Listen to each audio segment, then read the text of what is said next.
sudah menunjukkan jam 2.05. Terima kasih banyak. Saya ingin mengucapkan kepada Bapak Ibu yang sudah join training untuk hari ini.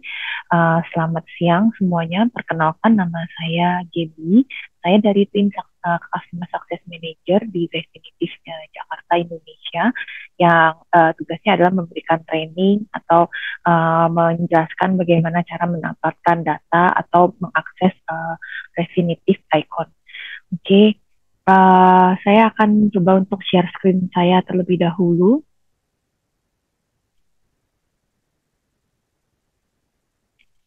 Oke, saya sudah share screen. Apakah bisa dilihat screen saya dari sisi Bapak Ibu? Terlihat, Mbak. Oke, terima kasih banyak Bu atas konfirmasinya. Oke, untuk training hari ini akan dibagi menjadi dua sesi. Sesi yang pertama adalah bagaimana kita bisa mengakses dan memakai Refinitiv Icon untuk mendapatkan data finansial maupun data non-finansial seperti data ekonomi. Kemudian kita akan break sebentar, mungkin sekitar 10 menit. Lalu setelah itu kita akan lanjutkan dengan sesi yang kedua, yaitu bagaimana cara bisa mengambil data-data historical ataupun real time di dalam Refinitiv Icon Excel. Ya, untuk memastikan bahwa sesinya itu berjalan dengan mulus gitu ya. Mungkin teman-teman jika ada pertanyaan bisa masukkan ke dalam kotak chat. Nanti di saat break 10 menit atau setelah selesai training, saya akan coba untuk menjawab pertanyaan teman-teman. Seperti itu. Oke, oke. Baik, saya akan mulai ya. Jadi untuk sesi yang pertama, untuk cara mengakses Refinitiv Icon, kita bisa mengakses dari dua cara, ya, dengan dua cara. Yang pertama adalah dengan cara mengakses melalui versi web. Versi web ini lebih populer di kalangan universitas dan juga di kalangan mungkin user atau clients yang sering melakukan traveling ke luar kota dari ke kementerian sebagai contoh seperti itu. Tapi sih kalau menurut saya untuk versi web ini paling populer itu di kalangan mahasiswa beserta dengan juga profesor dan dosen. Nah, untuk versi web kita bisa masuk ke dalam website ini ya. Saya masukkan ke dalam chat. Jadi teman-teman juga bisa mengakses ya websitenya, atau kalau misalnya mau di bookmark untuk pemakaian ke depannya supaya lebih mudah juga bisa. icon.refinitiv.com. Setelah masuk ke dalam link ini, maka akan ada dua pilihan. Yang pertama, Refinitiv Icon Web Access. Ini klik sign in.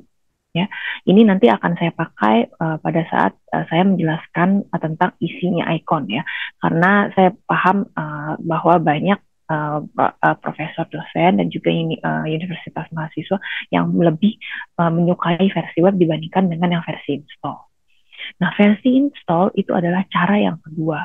Nah, yang di bagian sisi sini, sign in dan download. Ya, perbedaannya adalah kalau yang versi install itu setelah Bapak dan Ibu klik sign in dan download, ya, nanti setelah selesai, maka di laptop ataupun di komputer Bapak dan Ibu akan terdapat satu folder bernama Refinitiv yang di dalamnya akan terdapat software Refinitiv Icon yang ini dan Refinitiv Icon Microsoft Excel terinstall.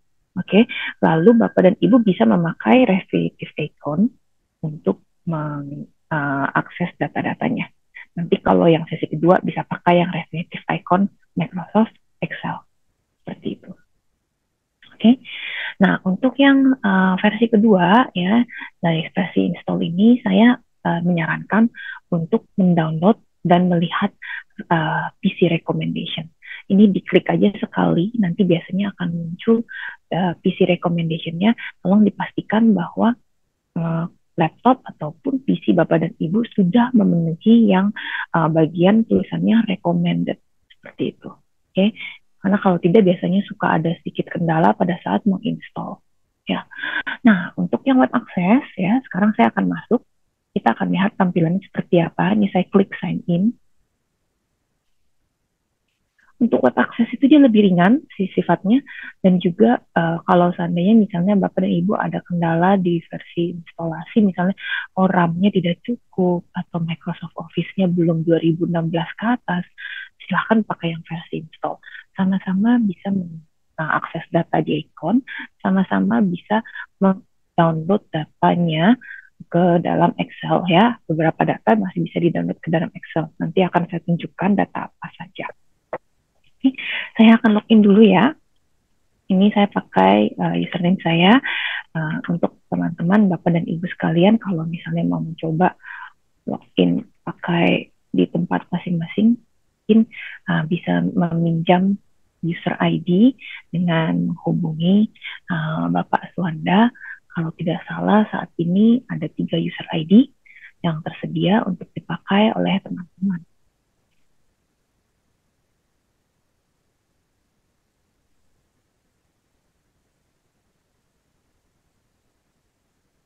Oke, kita sudah masuk ke dalam versi web ya. Nah, kalau kita lihat untuk versi web itu teman-teman benar-benar seperti kayak kita pada saat memakai Google Chrome website ya. Jadi di dalam Chrome saya, lalu ini dia tipenya seperti ini ya di dalam website. Lalu kemudian kalau misalnya saya klik informasi apa yang ingin saya buka, misalnya data Indonesia, di sini saya bisa klik di countries and region. Saya pilih Indonesia, ini contohnya aja ya. Maka dia akan memakai halaman ini untuk membuka halaman Indonesia seperti itu. Berapa rupiah gitu sih? Gimana Bu? Di itu ada yang baru lagi kasih duit. Nah, saya tahu tuh.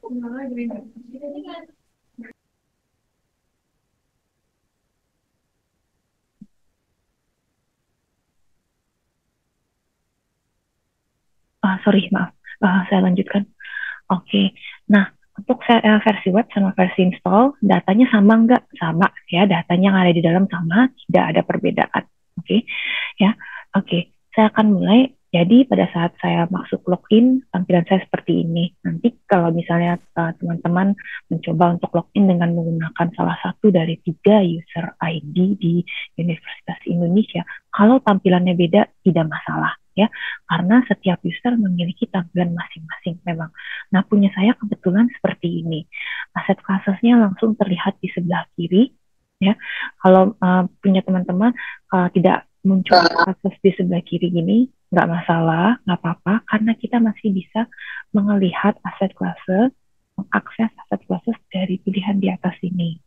Ya, di dalam Icon terdapat aset classes foreign exchange, FX, money market, fixed income, equity, commodity, funds, real estate, cross asset guide, economics, dan Islamic finance. Ya.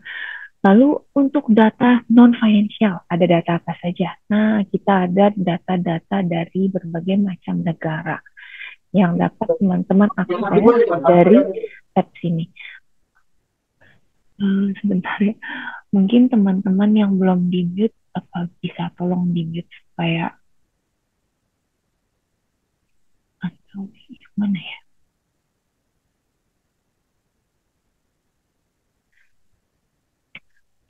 Kita terdapat data-data non-financial seperti data ekonomi dari berbagai macam negara.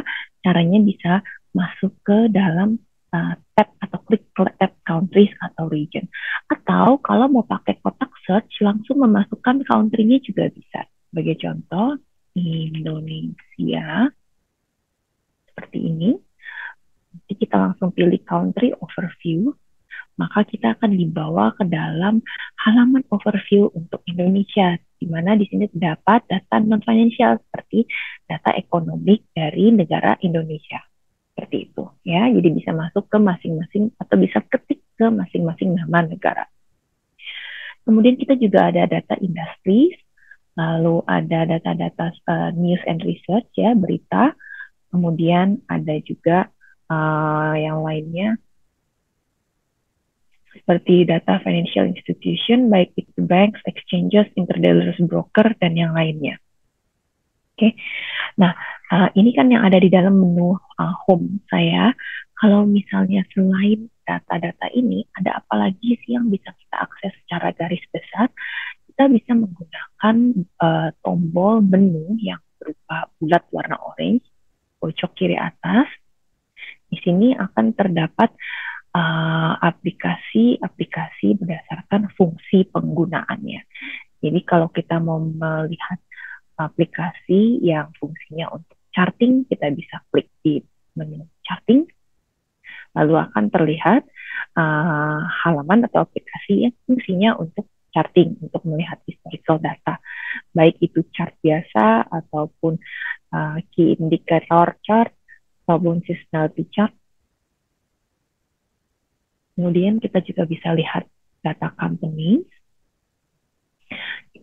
aplikasi-aplikasi untuk market monitoring, ya seperti bond market, coal. Ini untuk yang market monitoring, untuk news and research, untuk polling, dan yang lainnya. Oke. Selain daripada menu yang bulat orange ataupun akses dari berbagai macam informasi di atas sini, kita juga bisa memakai kotak search di atas, ya, yang ini, kotak search yang ini, untuk mengambil data, ya. Jadi sebagai contoh, sebagai user, misalnya saya mau melihat data IHSG. Nah, misalnya saya adalah pengguna awam, saya pertama kali pakai Econ, maka saya tidak perlu mencari atau menghafalkan kode IHSG di dalam Econ atau tickernya, ya, nggak perlu. Saya tinggal ketik IHSG yang merupakan bahasa atau kata-kata yang dipakai di Indonesia, ya, di market Indonesia. Maka si Econ cukup pandai, dia bisa mendeteksi bahwa IHSG itu biasanya artinya ingin melihat indeks, si composite indeksnya, Jakarta Stock Exchange Composite Index. Oke. Dari sini dia akan mengeluarkan halaman suggestion. Halaman suggestion artinya adalah yang ada di bawah sini semuanya, teman-teman. Ini adalah suggestion yang keluar dari kata-kata IHSG. Jadi kita bisa memilih, kita mau melihat halaman overview, halaman quote. Quote ini biasanya hanya untuk harga, ya.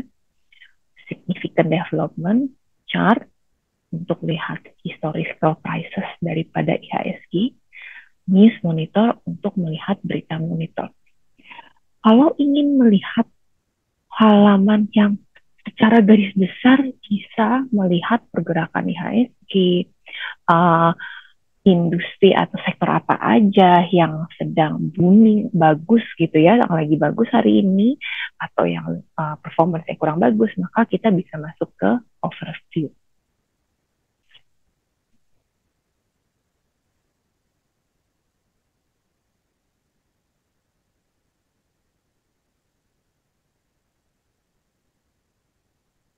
Oke. Nah, ini adalah halaman overview dari IHSG, ya. Jadi setiap instrumen, baik itu indeks ataupun saham, misalnya saham yang ada di IHSG kayak Bank Mandiri, Bank BRI, Bank BRI, ataupun forex ataupun bond, mereka memiliki halaman overview, di mana halaman overview mereka terdiri dari overview page. Ini biasanya secara garis besar saya sebut sebagai summary page, karena di halaman ini kita bisa lihat seperti data informasi profile dari indeks, sektor summary, ini tadi yang saya lihat, yang saya bilang, sektor mana yang sedang doing well, sektor mana yang sedang tidak performing, ya. Lalu kita bisa lihat top movers dalam arti percent change, index point, volume, turnover, atau bottom movers dari saham-saham yang listed di IHSG hari ini. Lalu di sebelah kanan ada price performance untuk hari ini, atau misalnya kita mau lihat 1 tahun, maka kita lihat yang di sisi ini 5 tahun, dan seterusnya, ya, teman-teman bisa pilih untuk periode historicalnya. Kemudian ada juga relative performance. Relative performance artinya komparasi antara si IHSG dengan indeks-indeks equity di Indonesia lainnya seperti LQ45, Kompas 100, dan yang lainnya. Lalu di paling bawah ada berita dan events yang berkaitan dengan IHSG. Ya, maka dari itu, satu halaman overview ini biasanya saya bilang sebagai halaman summary dari si IHSG. Dan sekarang kita lagi buka IHSG. Ya. Selain halaman summary atau halaman overview, kita juga bisa melihat lebih in-depth lagi news dan juga berita mengenai tentang IHSG. Kalau tadi di halaman overview kan ada bagian di kenapa saya mesti klik lagi. Nah, bedanya adalah di sini dia hanya menampilkan sekitar 5 sampai 10 berita aja. Ya, 5 sampai 10 berita yang terkini.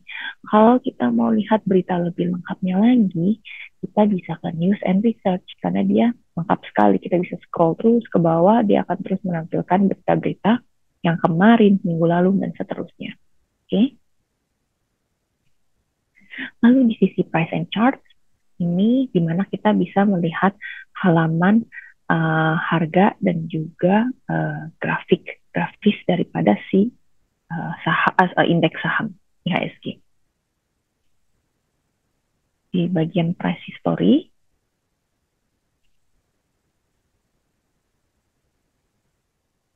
bisa coba sekali lagi. Harusnya dia muncul harga. Atau di bagian chart,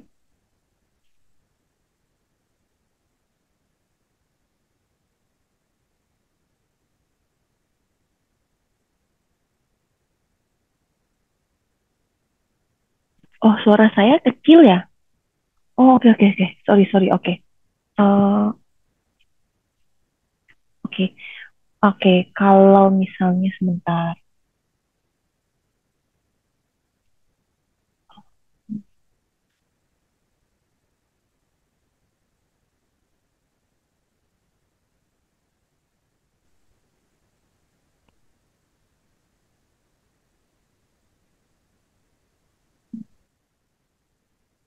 Oke, kalau misalnya sekarang, apakah lebih baik?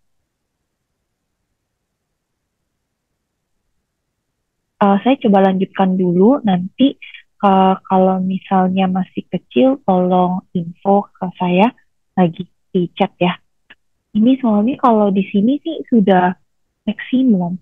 Saya akan coba kerasin lagi dari suara saya. Oke. Oke, saya akan lanjutkan. Jadi di sisi price and chart, di bagian kotak chart, di sini terdapat data historis dari si IHSG dalam bentuk grafis, dalam bentuk graf. Ya. Nah, jadi teman-teman bisa mengambil data ini, melihat secara historical kira-kira pergerakan si IHSG itu bagaimana sih untuk periode apa saja, untuk periode yang ada di x-aksis di bawah sini. 1 tahun, 2 tahun, 3 tahun, dan 5 tahun. Nah, kadang saya juga suka dapat informasi apa sih namanya kayak komen ini sama dengan yang di overview page. Betul, teman-teman, ini sama, tapi pilihan periodenya lebih banyak loh. Dia ada 5 tahun, 10 tahun, 20 tahun, dan selanjutnya. Bahkan di sini kita bisa memilih lagi ya periode lainnya, atau kita bahkan bisa custom. Custom artinya apa? Artinya masukin aja mau dari tanggal berapa sampai tanggal berapa di kalender pojok kanan bawah. Oke. Kemudian selanjutnya di sini kita bisa masukkan data ini atau grafis ini atau diekspor keluar ya, ada di tombol export chart yang ini. Export chart pojok kanan ya, yang saya lagi mau klik. Kita klik export chart, akan ada 3 pilihan. Export to Excel, dia akan berbentuk angka. Saya kasih contoh ya. Oke, sekarang 15 Mei.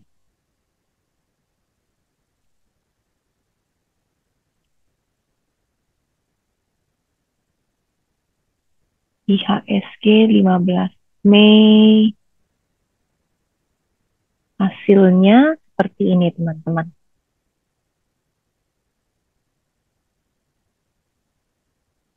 Nah, hasilnya seperti ini. Ya, untuk periode yang sudah saya pilih di situ tadi saya pilih 6 bulan kan ya, 6 bulan terakhir, maka untuk periode yang masuk ke dalam Excel itu sudah seperti dengan periode yang memang saya sudah pilih di sini ya, 6 bulan. Lalu ada pilihan apa lagi? Yang kedua ada export image. Nah, ini bisa dipakai juga pada saat teman-teman misalnya mau melakukan presentasi, mau pakai image ini bisa ya, atau bisa copy to clipboard. Oke. Nah, ini dia saya bilang kenapa kalau misalnya nggak mau install Definitive Icon, masih tetap bisa mendapatkan angka historis ke dalam Excel, masih tetap bisa ya, tidak perlu khawatir dengan cara memilih export to Excel seperti itu. Oke, nah sekarang kita lihat di sebelah kiri ada gambar tanda panah. Ini saya klik sekali, dia akan memunculkan satu kolom. Di sini ada tulisan add instrument. Di sini kita bisa menambahkan instrumen, artinya kita bisa melakukan komparasi. Ya, sebagai contoh yang paling sering saya dapatkan, saya mau compare IHSG dengan pergerakan rupiah. Nah, saya masukin rupiah di sini. Seperti ini. Kita mau lihat apakah ada korelasi ya pergerakannya, misalnya seperti itu kan. Selama 5 tahun ke belakang, contohnya. Nah, ini kita bisa lihat apakah ada korelasi dari pergerakannya, ya. Nah, kemudian setelah itu misalnya mau dimasukin lagi dengan saham yang lain, misalnya saham yang di US, atau emas, sama emas, saya mau lihat ya, sama emas. Misalnya saya nggak tahu nih kode emas apa gitu ya, saya tinggal ketik aja gold, dia akan keluar. Nah, ini dia yang emas, XAU, ya. Nah, ini dia dengan emas.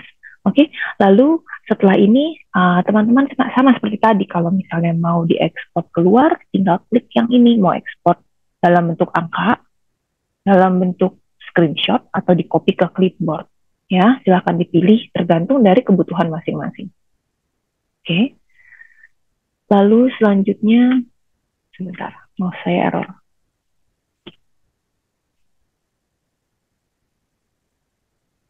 Lalu kemudian sebenarnya ada price history atau price historical, tapi ini untuk yang IHSG nggak bisa dibuka, tapi nggak apa-apa, nanti kita akan lihat price history ini di misalnya di saham gitu ya, itu tampilannya akan tetap sama.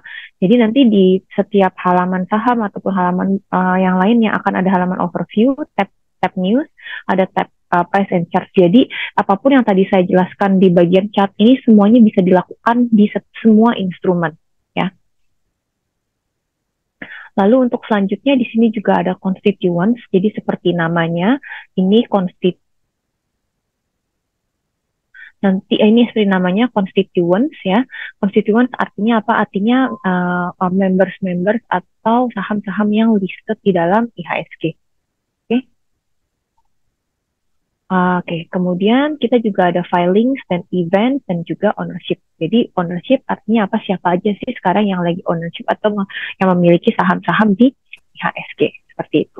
Oke, untuk IHSG sampai di sini dulu. Jadi kita sekarang akan masuk lebih mendalami mengenai tentang saham dan juga nanti selanjutnya bonds ya. Nah, untuk saham saya akan menggunakan Bank Mandiri sebagai contoh ya. Jadi yang bisa saya lakukan adalah kalau misalnya saya tidak tahu RIC atau kodenya Bank Mandiri, saya tinggal ketik aja seperti ini. Lalu saya bisa pilih yang overview.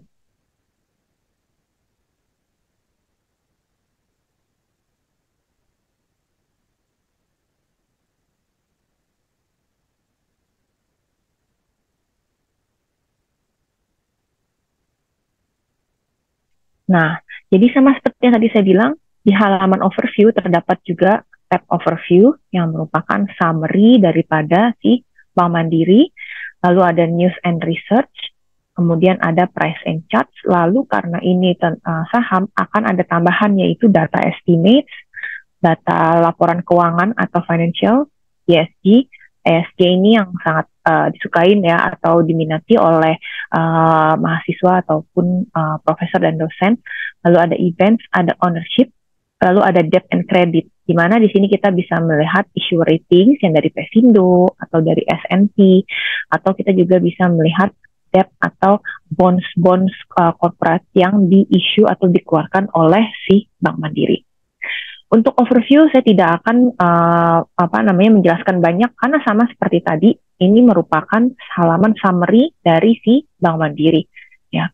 Lalu selanjutnya untuk news and research, di sini ada news monitor dan juga ada company research. Perbedaannya adalah untuk news atau news monitor, di sini dia akan memperlihatkan berita dari si Bank Mandiri, ya. Langsung beritanya, semuanya berita terkait dengan yang ada Bank Mandiri. Terkadang mungkin ada bukan hanya Bank Mandiri di dalam sini, tapi ada saham lain, ya. Itu valid, karena saya suka dapat pertanyaan, ini kayaknya nyasar beritanya, setelah saya buka ternyata enggak, karena di dalam beritanya ternyata dia ada mention atau ada menyebutkan informasi mengenai tentang atau berita tentang Bank Mandiri. Oke. Lalu di sini juga ada company research. Company research itu kita bisa melihat research report yang dikeluarkan oleh asset management atau bank-bank atau analis lainnya mengenai si Bank Mandiri. Ya, itu yang dari company research. Cara pakainya bagaimana? Mudah. Kita bisa mengatur date-nya di sini. Lalu bisa misalnya mau dari kontributor siapa aja, nama analisnya, lalu topiknya di sini bisa dipilih, ya, topik-topiknya, topik mengenai tentang researchnya, kemudian tipe daripada reportnya, market digest, fixed income, language-nya, kemudian kalau filter udah dimasukkan, silakan klik search, maka nanti akan muncul research report-nya. Di sini kalau ada harga, itu artinya berbayar, ya, artinya berbayar.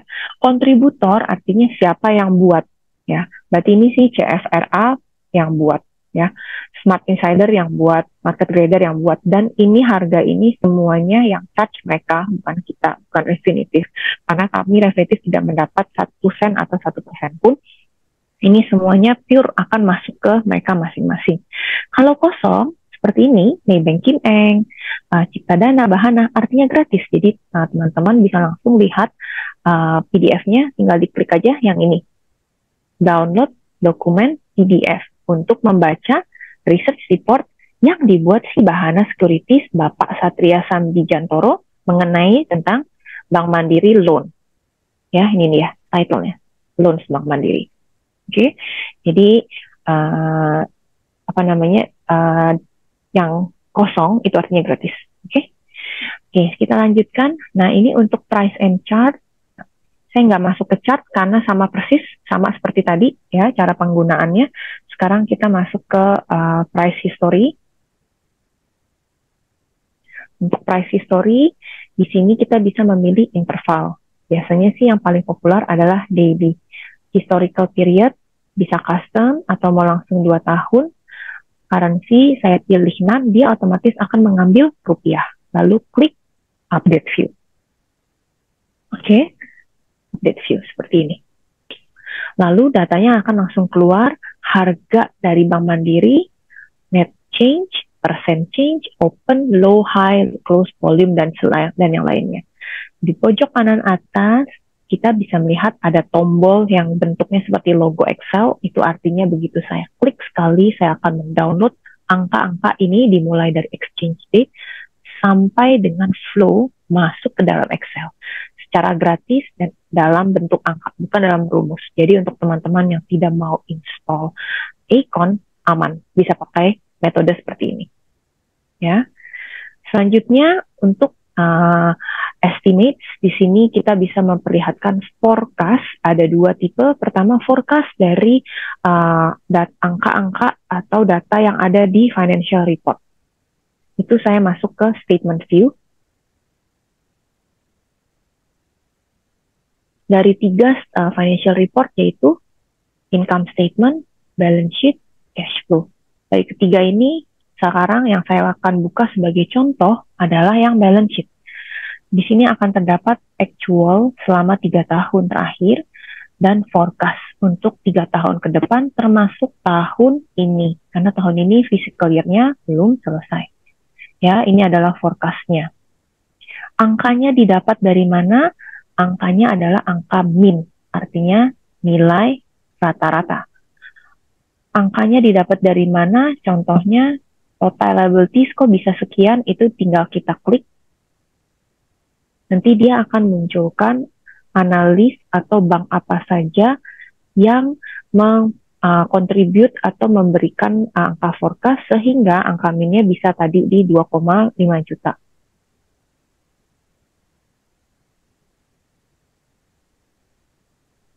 Nah, di sesi bagian sis ini ya, ini biasanya dipakai bagaimana ya?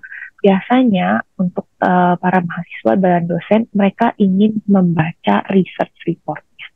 Research report dari masing-masing bank kontributor ataupun aset manajemen. Karena kenapa? Karena di dalam research report ini terkadang, kayaknya saya JP Morgan bayar, mendingan saya ambil yang lokal seperti contohnya ini. Karena biasanya di dalam sini tuh dia sudah langsung menjelaskan kayak, oh kenapa kira-kira si Bank Mandiri itu karena estimate-nya sekian, kenapa sekian, nanti performance-nya perkiraan segini loh, PI-nya kira-kira segini. Jadi dari data-data yang penting ini suka diambil, di capture, kemudian bisa dimasukkan ke skripsi lebih lanjut ya. Tentunya tidak seluruh ininya ya, bukan semua satu paragraf dikopas gitu, tapi kita tetap pakai kata-kata sendiri, cuman kita ya ambil memang inti-inti dari si yang ada di dalam research report-nya ini.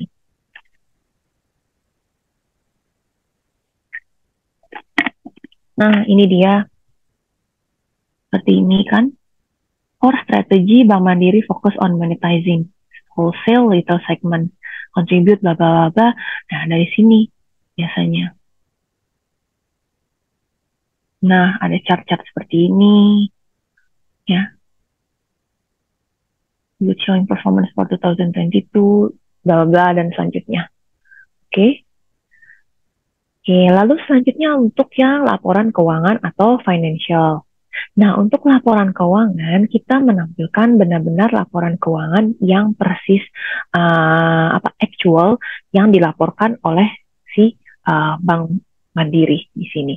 Ya, jadi di sisi sini ada 3 pilihan, income statement, balance sheet, atau cash flow. Oke. Nah, untuk di sini cash flow ada yang as reported. As reported artinya benar-benar memakai kata-kata yang sama persis dipakai di dalam laporan keuangan, cuman di sini dalam bahasa Inggris, ya. Lalu angka-angka ini semuanya bisa diklik.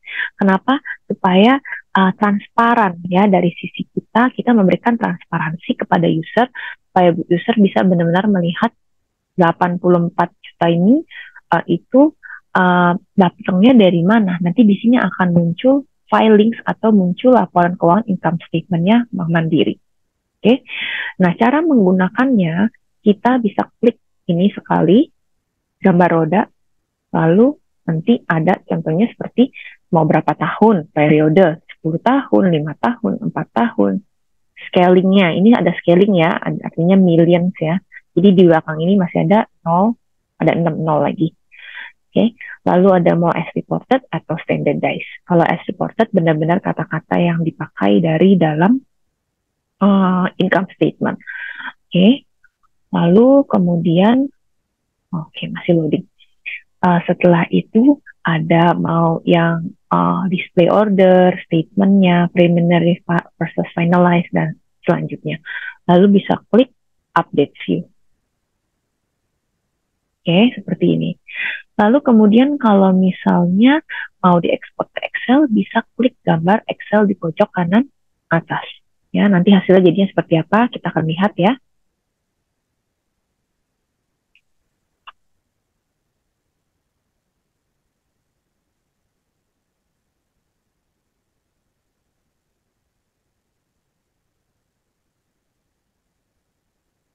Aduh, oke, nanti dulu deh hasilnya. Selanjutnya,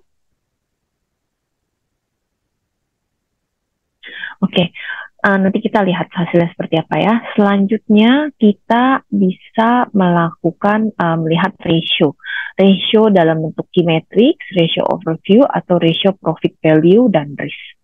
Oke, saya klik di sini ratio key matrix. Jadi untuk ratio key matrix ini adalah ratio-ratio yang memang berhubungan dengan sektor banking and finance, karena si Bank Mandiri masuk ke sektor finansial, ya. Jadi untuk beberapa ratio di sini tidak akan bisa ditemukan di saham dengan sektor lain. Artinya apa? Kalau sektornya itu misalnya telekomunikasi atau sektornya di bagian healthcare, mungkin ada beberapa di sini tuh nggak ada di sana, dan itu normal karena saya suka dapat pertanyaan, kok yang ini nggak ada di sini, kok yang ini nggak ada di sini, karena memang ratio ini khusus untuk saham yang di dalam sektor financial. Berbeda dengan ratio overview, karena ratio overview itu contohnya adalah seperti EPS, EBITDA ratio, profit margin ratio, gross profit margin ratio, yang memang ratio ada di semua saham, baik itu sektor financial, healthcare, atau sektor apapun, ya. Nah, seperti ini. Oke, beda dengan yang tadi, yang key matrix ratio. Oke.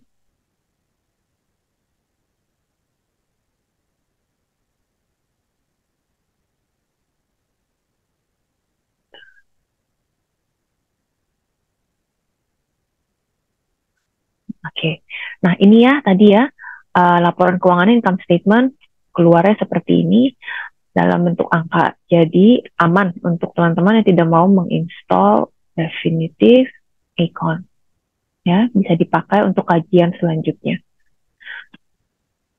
Ya, yang hitam positif angkanya, merah ada tanda kurung negatif angkanya. Oke. Yang terakhir adalah ratio profit value dan risk. Di sini kita bisa melihat secara garis besar ratio daripada performance di profit, ratio, dan juga risk dari si Bank Mandiri. Setelah ini kita akan masuk ke ESG, ya.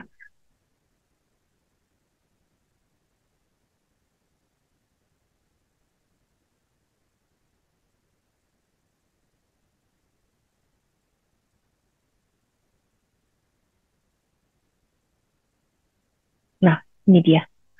Oke, untuk periodenya ada sampai berapa tahun, kita seperti biasa kita klik yang gambar roda ini ya untuk mencari periodenya. Lalu di sini dia akan melihat ratio apa saja yang termasuk dalam profitability atau return. Ini dia rasionya yang bisa dipakai oleh teman-teman. Value dan risk, ya, Sharpe ratio, beta, dan yang lainnya. Oke.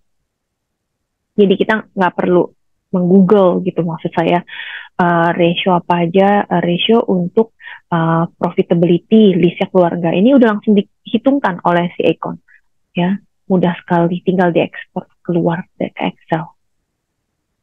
Selanjutnya untuk ESG, ya, nah untuk ESG ini untuk bagian environmental, social, dan governance. Di sini datanya untuk Indonesia kalau nggak salah hanya ada sekitar 80 atau 90. Artinya apa?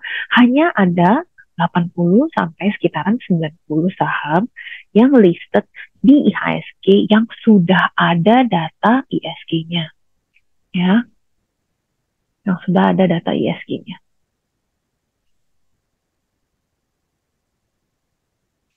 Kalau teman-teman klik ESG, ya, lalu di sini nanti di bawah ada pilihan lagi, ya.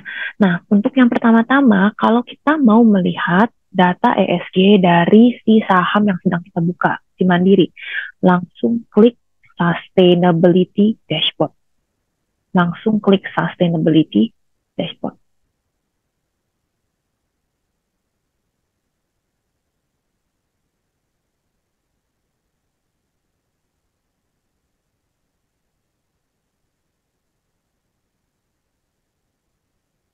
Oke. Nggak apa-apa kalau gitu kita ke ESG statement. Oke. Sorry. Kalau kita mau melihat ESG dari si saham ini, kita masuk ke ESG statement. ya, ke ESG-nya. Maaf, bukan sustainability dashboard, tapi kita masuk ke ESG statement. Karena di sini kita bisa melihat uh, apa pilar ya, pilar sama scoring dari si ESG-nya, baik itu pilar environment, social, government, atau kontroversi. Jadi teman-teman tinggal pilih aja, nah yang mana memang yang diperlukan, nanti dia akan terbuka halamannya di sebelah kanan. Lalu view as standardized atau as reported, number of period, komponen, dan yang lainnya. Ini sebenarnya filter-filternya kalau dari tadi teman perhatikan ya, itu selalu sama, periode lah, standardized atau as reported, display order, jadi selalu sama. Jadi mungkin kalau setelah memakai Icon beberapa kali, saya rasa akan sangat mudah dan fasih sekali. Ya. Kemudian kalau sudah diklik di sini ya, nanti datanya akan keluar di sebelah sini. Lalu di sini kan ada tulisan I ya. Ya I ini artinya dia menjelaskan ESG report itu informasinya dapatnya dari mana aja, kalkulasinya ini apa aja, Pak, policy water efficiency itu apa ya, bisa dilihat dari di sini. Oke. Seperti itu. Nah, again ini bisa dimasukin ke Excel atau ke PDF ya, data-datanya. Kalau seandainya teman-teman buka satu saham, kemudian ini blank, kosong, ya, itu artinya nggak ada data ESG-nya. Data ESG untuk saham itu artinya tidak ada. Karena kalau ada, teman-teman masuk ke ESG, klik ESG statement, dia akan langsung keluar seperti ini. Ya, dia akan langsung keluar seperti ini. Oke. Nah, selanjutnya di sini juga ada ESG scoring profile.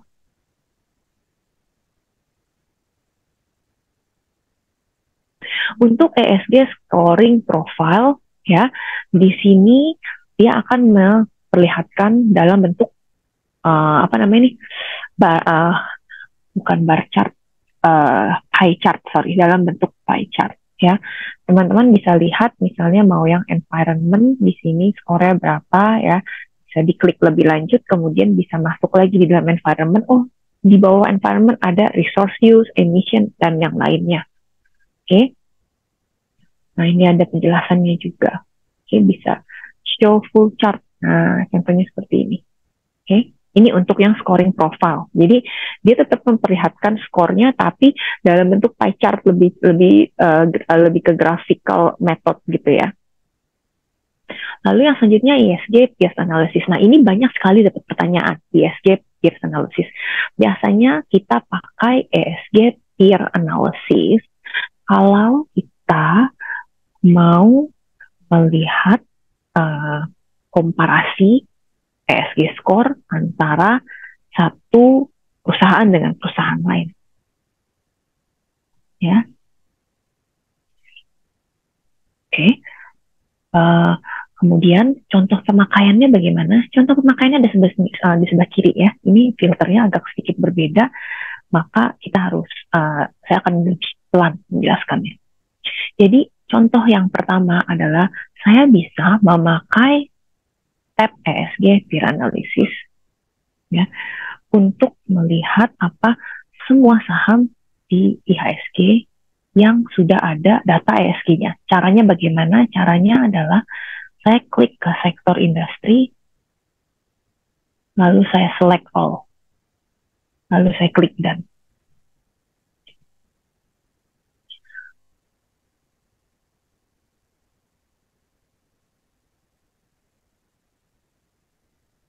Aduh, hang lagi ya.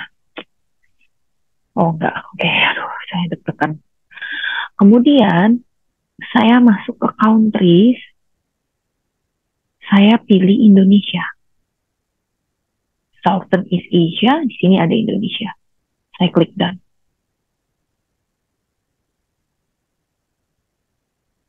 Oke, sebentar ya. Ini lagi processing.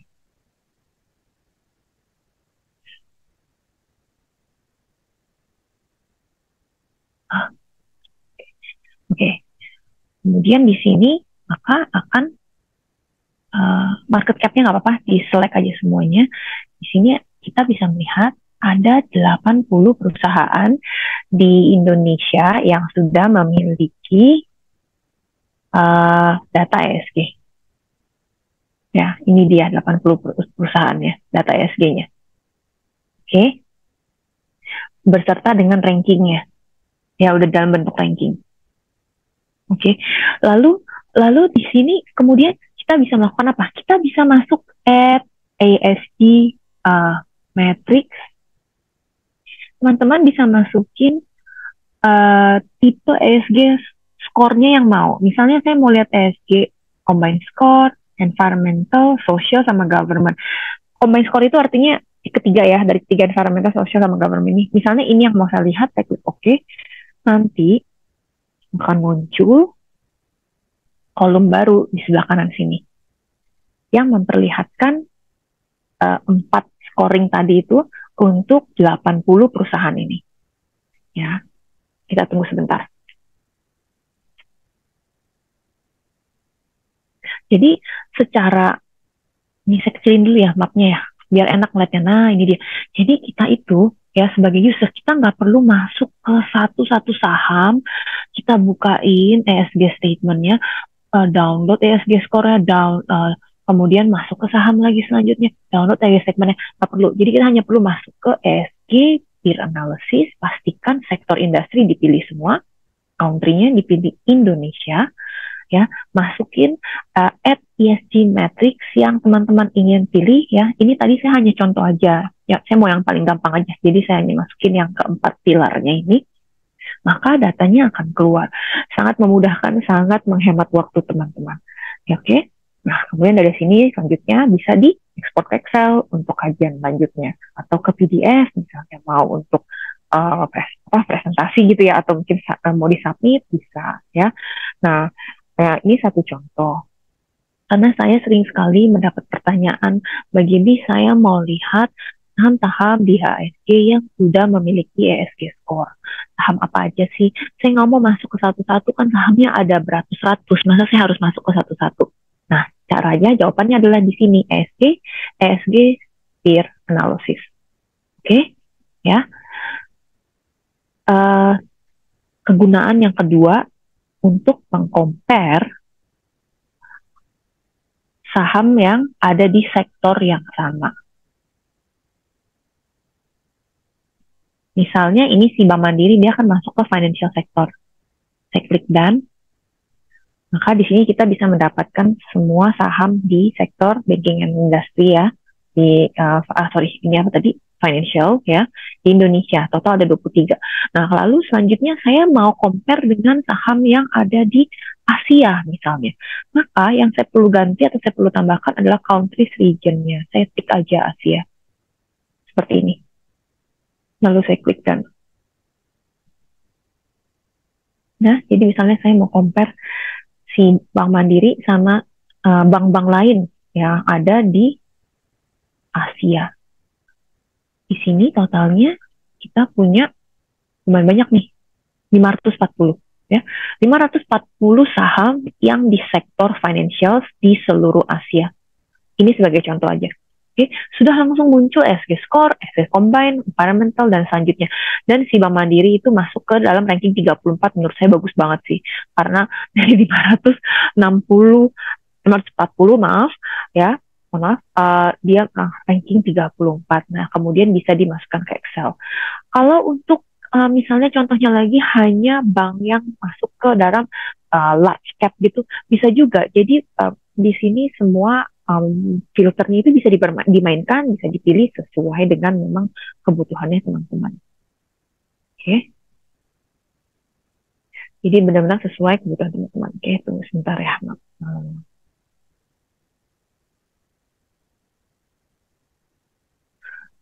Oke, ya. Lalu datanya seperti biasa bisa dimasukin ekspor ke Excel.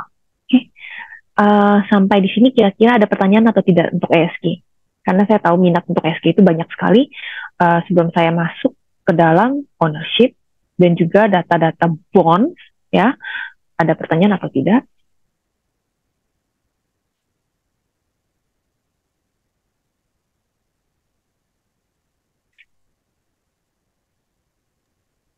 Ibu nanya sedikit dong Bu, ini kita bisa dapat akses selain yang listed company juga nggak Bu? Kayak private company di sini ada nggak Bu laporan informasinya Bu? Oke, kalau Terima untuk kasih ya private Bu. iya sama-sama Pak. Terima kasih juga untuk pertanyaannya. Kalau untuk private company, data-data seperti data laporan keuangan itu bisa diakses atau terdapat di dalam Icon. Tapi kalau private company itu ada issue bonds, contohnya Pertamina, PLN, kedua perusahaan itu kan private company, tapi mereka ada mengeluarkan bonds, corporate bond, maka ada datanya. Contohnya Pertamina. Oke. Thank you, Bu. Itu berarti termasuk yang di Asia atau di dunia juga ya, selama dia masuk ke pasar keuangan, datanya ada. Tapi kalau dia nggak pernah masuk pasar keuangan, berarti dia nggak ada ya, Bu ya? Iya, kalau untuk Indonesia kan memang, kok seperti ini sebentar ya.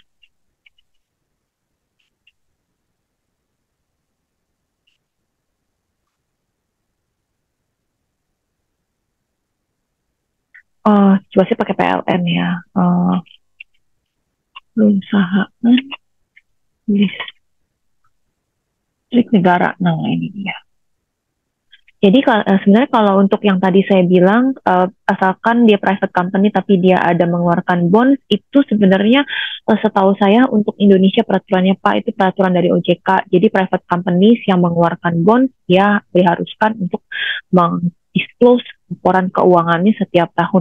Maka dari itu kenapa PLN kita ada di sini, income statement, balance sheet, dan cash flow. Bahkan ada data ownership juga, filings, dividends, dan juga kalau misalnya ESG kalau ada ya, tapi saya rasa nggak ada sih. Seperti itu Pak. Tapi kalau enggak, kalau misalnya itu benar-benar private company saja, nanti biasanya tab di atas ini nggak lengkap Pak, hanya ada overview, kemudian mungkin ada news, sama ada 360 menu. Dan di overview itu juga biasanya sedikit sekali hanya ada business summary dan corporate information. Basically hanya informasi yang mereka tampilkan di dalam website mereka. Oke, Bu sama ini tuh Refinitiv datanya tuh real time diupdate setiap saat ya. Yang mana Pak? Maaf, boleh tolong diulangi, suaranya tadi agak getar. Semua data keuangan non keuangan di Refinitiv itu real time update ya, Bu. Kalau untuk real time sih kita maksudnya bukan benar-benar seperti kayak sepersecond gitu, enggak ya Pak, tapi kita selalu mencoba untuk update secepat mungkin. Jadi begitu datanya laporan keuangannya itu available, maka dia akan muncul. Karena kalau nggak salah sih kita kan ada kerjasama dari berbagai macam sources. Jadi begitu dia memang ada available di OJK atau di exchanges, di IDX, maka kita ada semacam kayak automatically grabbing gitu Pak, maka nanti datanya akan keluar di sini di icon. Oke, Bu sama ini kalau data non finansialnya Bu, seberapa dalam sih Bu? Kayak data operasionalnya, misalkan kalau misalnya dia di industri bank atau mungkin di industri telco yang spesifik mengenai operasional, mengenai networkingnya, itu dia sejauh mana sih? Apa cuma sejauh yang ada di website yang kita sebenarnya bisa cari, tapi di sini tuh di pull jadi satu di summary, atau ini tuh lebih dari itu, misalnya kayak research report yang memang fokus ke operasional gitu loh, Bu. Oke, kalau ini jujur, maaf ya Pak, sebelumnya saya karena baru pertama kali dapat pertanyaan seperti ini, tapi saya akan coba jawab. Tapi seandainya misalnya jawaban saya kurang, nanti saya akan coba cari tahu lebih dalam lagi. Bapak bisa meninggalkan email di kotak chat ya. Jadi di dalam sini kita ada disebut dengan halaman industri atau indus ya. Di sini kita bisa memilih negaranya atau dan juga industrinya. Dan biasanya ini masih loading kayaknya indus. Bentar.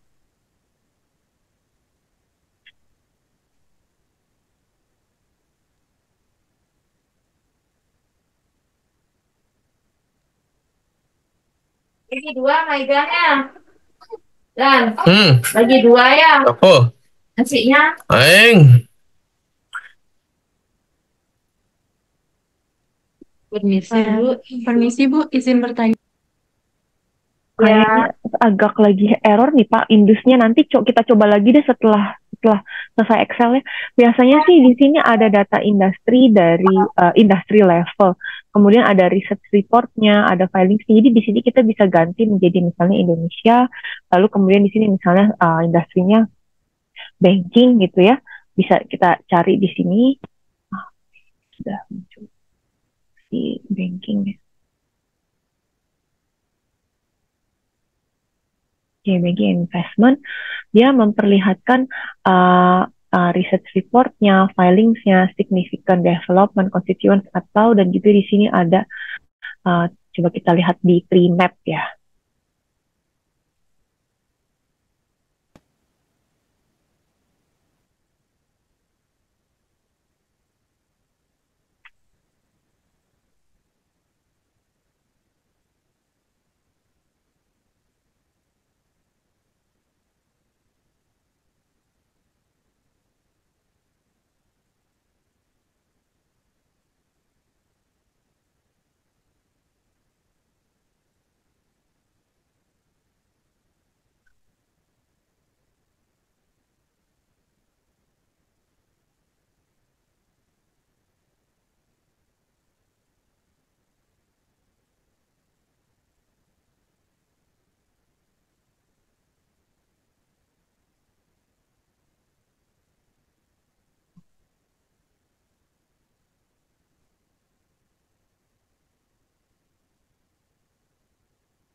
Maaf Pak, ini kayaknya lagi agak ada sedikit gangguan di halaman Indus.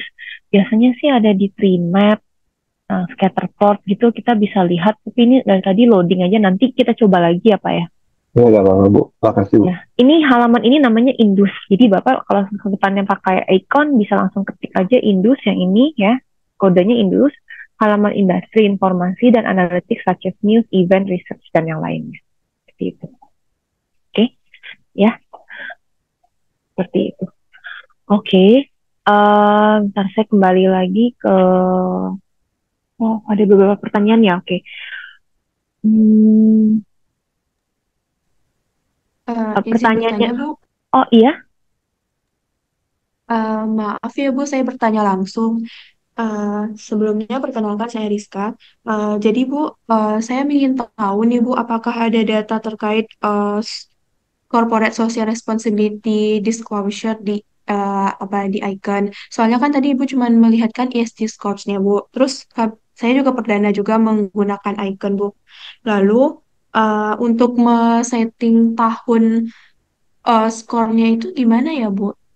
Boleh diulangi kembali nggak, Bu? Terus apakah kita bisa mengambil datanya tuh secara keseluruhan semua perusahaan gitu loh, Bu? Tadi kan baru satu-satu gitu dilihatin ya, Bu. Maaf sebelumnya, Bu. Terima kasih, Bu. oke. Untuk settingan tahunnya bisa lihat di sini, fiscal year. Ini untuk yang komparasi ya, yang peer analysis. Kalau untuk yang ESG statement, itu ada di sini periodenya. Yang ini. Ya, ini periodenya. Lalu Baik. kemudian kalau untuk yang pertanyaan yang terakhir, untuk seluruh itu bisa, jadi tinggal ditik aja semuanya. Sektor atau industrinya, di select all, lalu diklik done, kemudian nanti di bagian countries-nya dan region itu juga di select all, lalu diklik done, nanti maka akan muncul seluruh perusahaan di dunia yang memiliki ESG score saat ini yang ada di dalam Refinitiv Icon. Ini, jadi semua di sektor industri, select all, dan countries, select all, dan sama market cap, select all, dan nanti datanya akan muncul di sini. Seperti itu. Kalau apa, Bu? Kalau CSR disclosure-nya ada nggak, Bu? Apa? Datanya Sorry? di icon. Apanya, maaf? CSR disclosure-nya. CSR disclosure. Star disclosure. Itu ini ya, salah satu matriksnya ya, atau apa? Iya, salah satu proksinya, Bu. CSR disclosure. CSA. Oh, kayaknya nggak ada deh, Mbak. CSA ya? CSA seperti ini? CSR disclosure. CSR, Bu. CSR. Yang ini? CSR disclosure.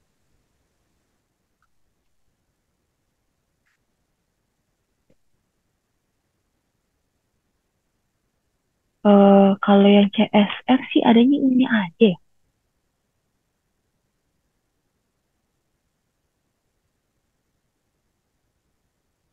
Kalau yang terkait dengan CSR adanya ini aja, Bu. Itu di bagian formula picker itu tadi di mana ya Bu ambilnya, Bu? Ini at ESG Matrix, lalu at column yang di sini.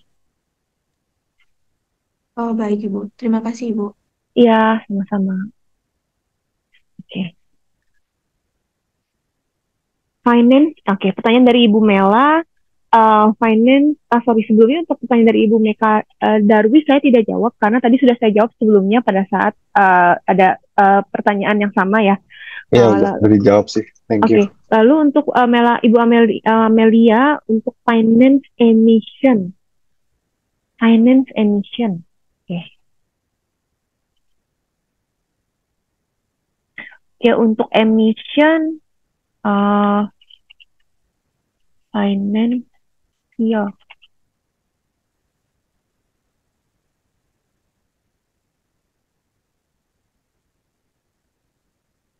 Sorry Bu, kayaknya nggak ada Bu.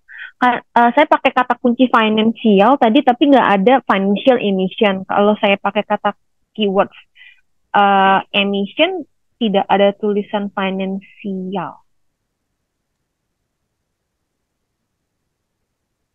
Sepertinya nggak ada ya Bu. Coba sekali lagi.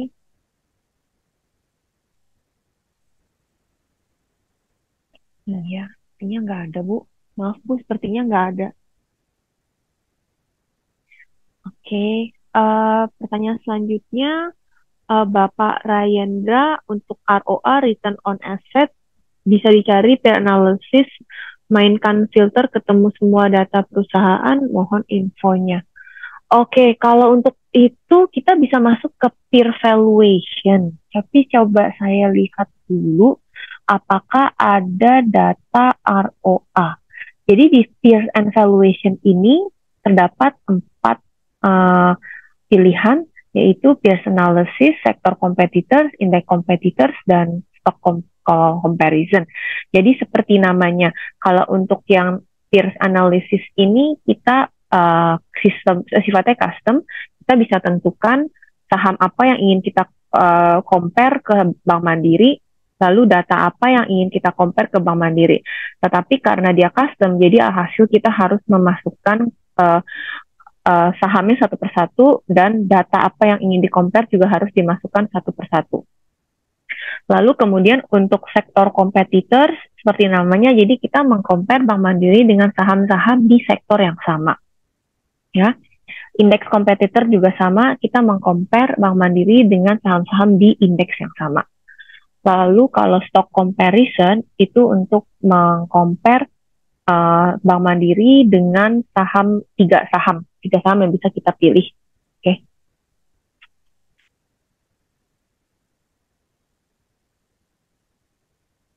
Mungkin indeks ya, karena mau semua data perusahaan. Oke, indeks kompetitor.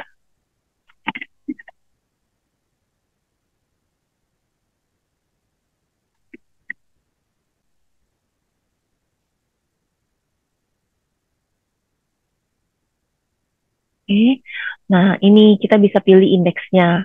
Lalu bisa langsung keluar semua Bank Mandiri dengan saham-saham yang ada di sini. Nah, ini udah ada ROA-nya, Pak. Maaf. Ya, jadi di dalam peer valuation, index competitors, di sini kita mengkomparasi Bank Mandiri dengan semua saham yang ada di IHSG. Dengan tipe reportingnya fundamental, di sini sudah ada ROA-nya. ROA return on asset-nya, kemudian bisa diekspor ke Excel, nanti akan dapat semua data mulai dari nama bank sampai ke number of employee, including ROA-nya untuk 885 perusahaan, seperti itu. Ya. Apakah tersedia data green patterns dalam menu ESG? Green patterns. Oke, sebentar ya. Saya coba cari ya.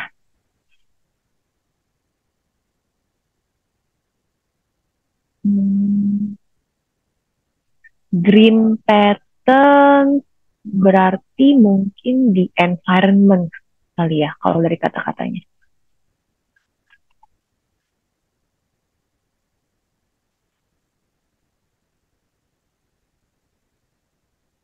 Green patterns tidak ada, Bu, maaf.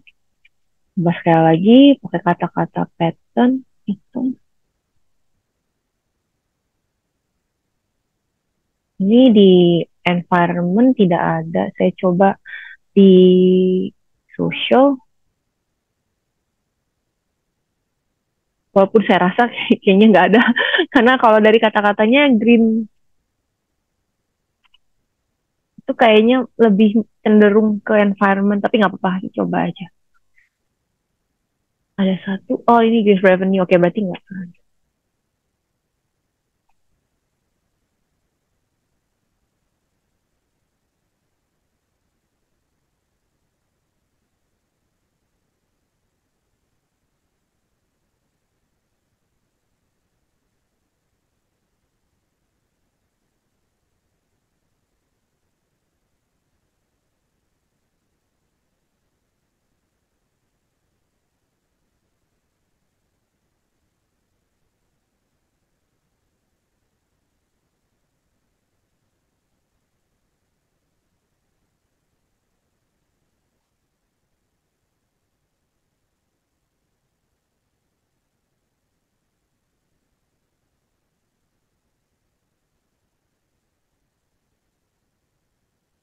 Oh ya, nggak ada ya yang green di sini.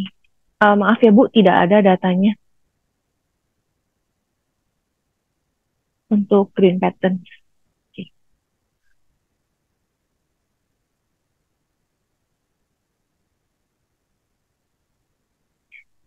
Oke. Saya lanjutkan ya. Untuk setelah ESG kita masuk ke bagian ownership. Oke. Jadi seperti namanya untuk ownership di sini kita melihat pemegang saham dari si Bank Mandiri. Untuk pemegang saham dari Bank Mandiri itu siapa saja? Nah, kita bisa lihat di sini. Di sini akan terdapat top 20 ya, top 20 pemegang saham dari Bank Mandiri. Kemudian ada juga kita bisa melihat berdasarkan investor type.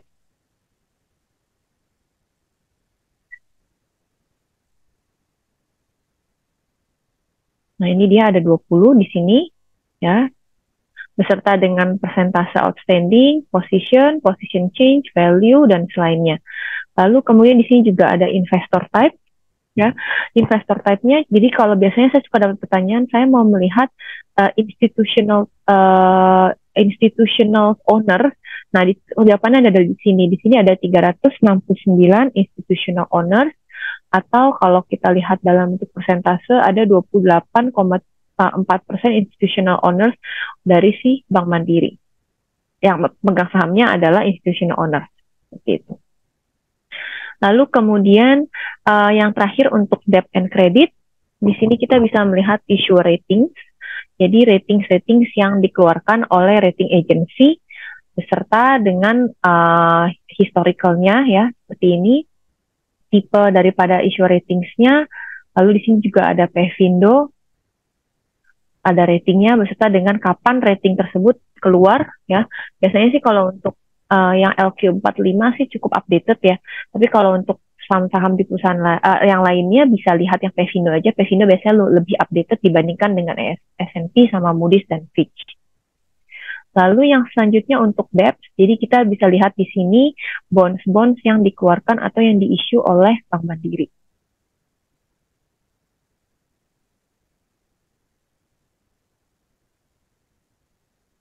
Oke, ada bonds dan juga ada loans.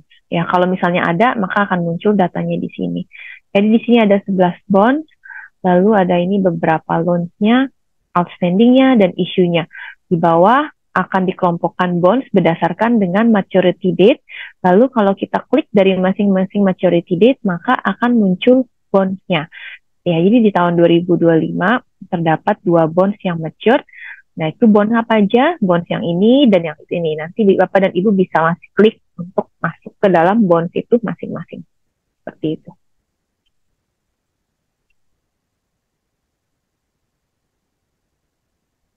Oke. Nah, sebelum kita break sebentar, saya ingin memperlihatkan satu halaman yang disebut dengan screener. Ini sangat dipakai sekali. Kenapa? Karena di sini kita bisa mengfilter data-data untuk mendapatkan saham sesuai dengan kategori atau filter yang kita inginkan. Oke.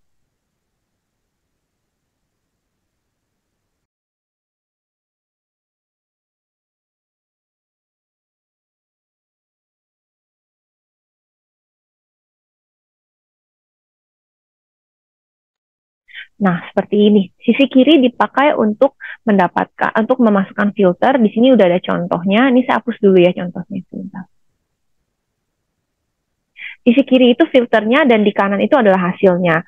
Jadi gimana cara kita pakai? Ini sebagai contoh aja. Di sini ada quick filter. Jadi kita bisa memasukkan filter-filter seperti country of headquarter, country of exchange, incorporation, market cap, sektor, industri, exchange name, dan yang lainnya, PE ratio, dan selanjutnya. Jadi sebagai contoh, saya ingin melihat perusahaan yang listed di IHSG atau di Indonesia. Saya bisa masuk country of exchange, include. Nah, di sini saya bisa ketik Indonesia. Misalnya saya mau compare, masukin juga yang Malaysia ya, Malaysia dan Indonesia sebagai contoh. Yang pastikan sudah ada di sini Malaysia dan Indonesia. Lalu dan. Lalu kemudian kita bisa lihat misalnya yang masuk ke dalam GIX industry name. Untuk industri di sini ada TRBC ya. Thomson Reuters Classification Industry atau GIX. Biasanya pakai yang GIX karena GIX ini artinya singkatan dari Global Industry Classification Summary. GIX ini yang buat adalah S&P. Kalau TRBC yang buat adalah Thomson Reuters. Ini saya klik add, kemudian saya masukkan misalnya saya mau yang di energi. Nanti dia akan memunculkan semua saham yang listed di Indonesia dan Malaysia yang masuk ke dalam industri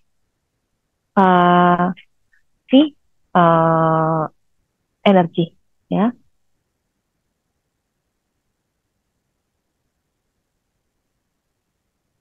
Oke.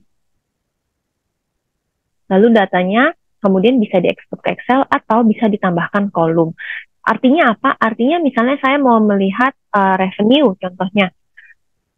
Revenue per tahun terakhir, ini bisa ya, as of today, berarti ini as of today. Atau bisa series, jadi secara historical, misalnya 5 tahun terakhir, dengan physical year, lalu saya double klik, add. Jangan lupa di add. Kalau seriesnya udah diklik-klik, dipilih, tapi kalau belum di-add, belum muncul di selected items, dia nggak akan muncul datanya.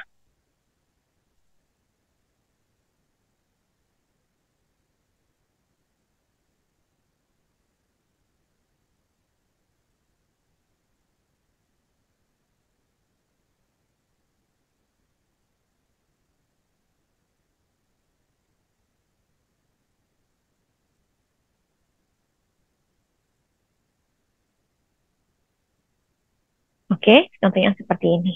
Lalu bisa dimasukkan lagi kolom lainnya, misalnya mau liabilities atau aset, atau contohnya misalnya profit margin dan yang lainnya bisa dipakai. Bisa dimasukkan juga, seperti itu. Oke, sekarang kita akan break sampai 3.35, lalu di jam 3.35 kita akan lanjutkan untuk masuk ke dalam sesi kedua, yaitu cara mendownload data langsung dengan menggunakan Excel. Jadi tanpa perlu login ke Econ, ya. Seperti itu. Terima kasih teman-teman, kita take a break dulu. Saya izin mute.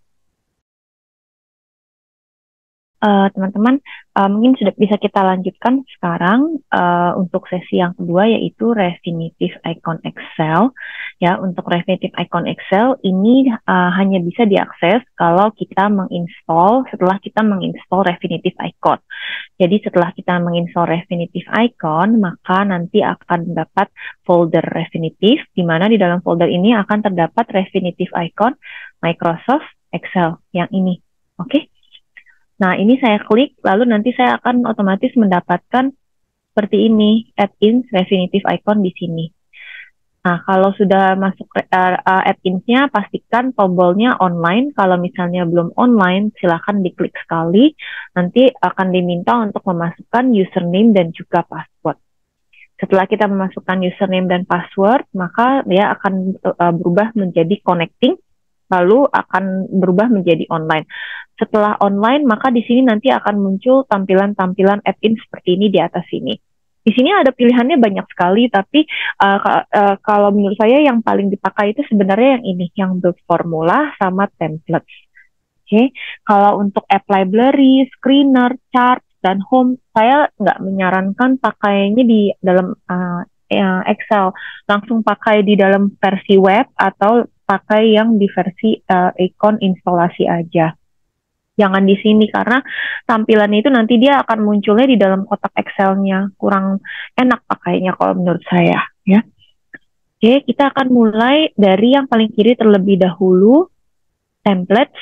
Di sini seperti namanya, untuk templates dia memperlihatkan template Excel yang sudah siap dipakai. Di sini template-nya itu akan dibagi menjadi berbagai macam kategori.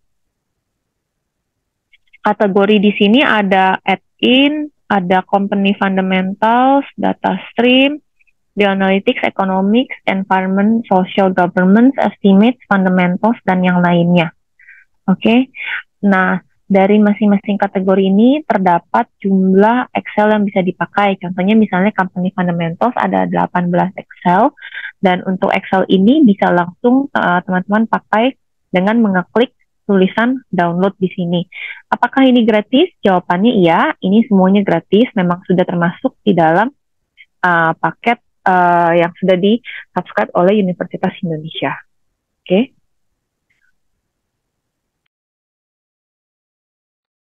Yang kedua di sini ada build formula. Build formula di sini bisa dipakai untuk mendownload data secara real time maupun non real time, contohnya seperti data historis.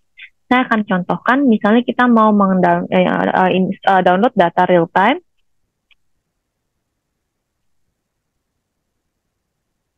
Seperti ini.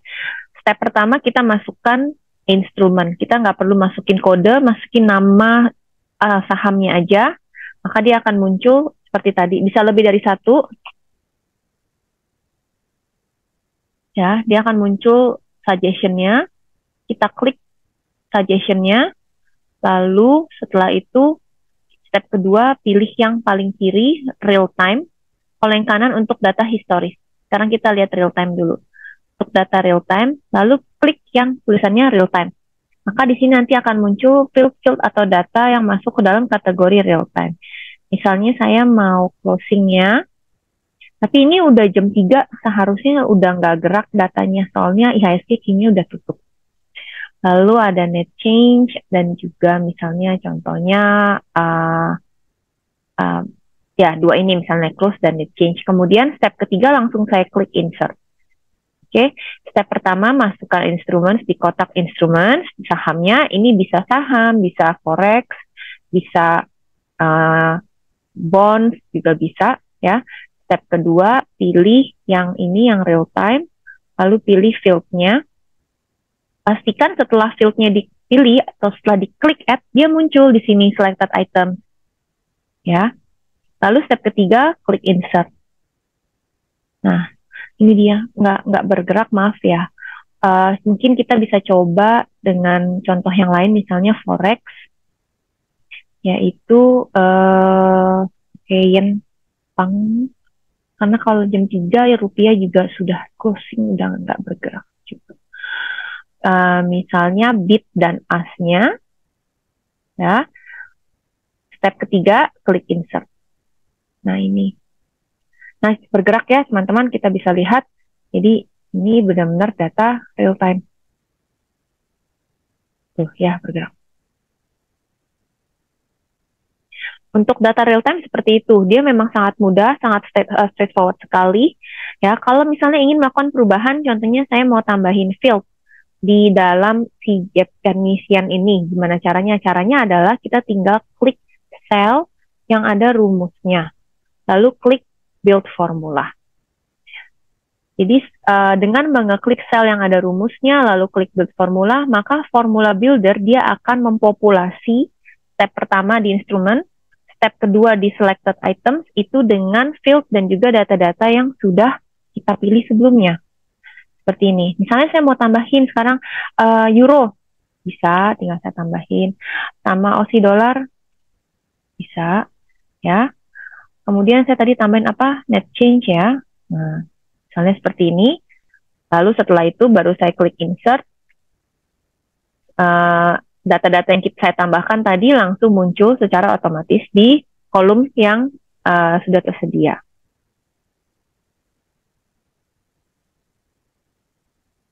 Oke, untuk selanjutnya adalah untuk data historis. Nah, untuk data historis ini agak sedikit panjang ya stepnya dan juga agak sedikit banyak. Jauh lebih banyak stepnya dibanding dengan yang tadi.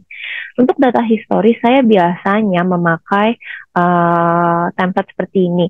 Saya akan kasih lihat dua template. Template yang pertama itu adalah template yang paling mudah, yang Bapak dan Ibu bisa lakukan kalau misalnya ini hanya one time off request. Artinya cuma dilakukan satu kali aja, bukan sesuatu yang recurring atau ingin dilakukan berkali-kali, ya. Maka bisa langsung masuk ke build formula. Ini untuk yang sekali dilakuin aja ya. Lalu masukkan misalnya mau tadi Bank Mandiri, saya mau harga sahamnya secara historical.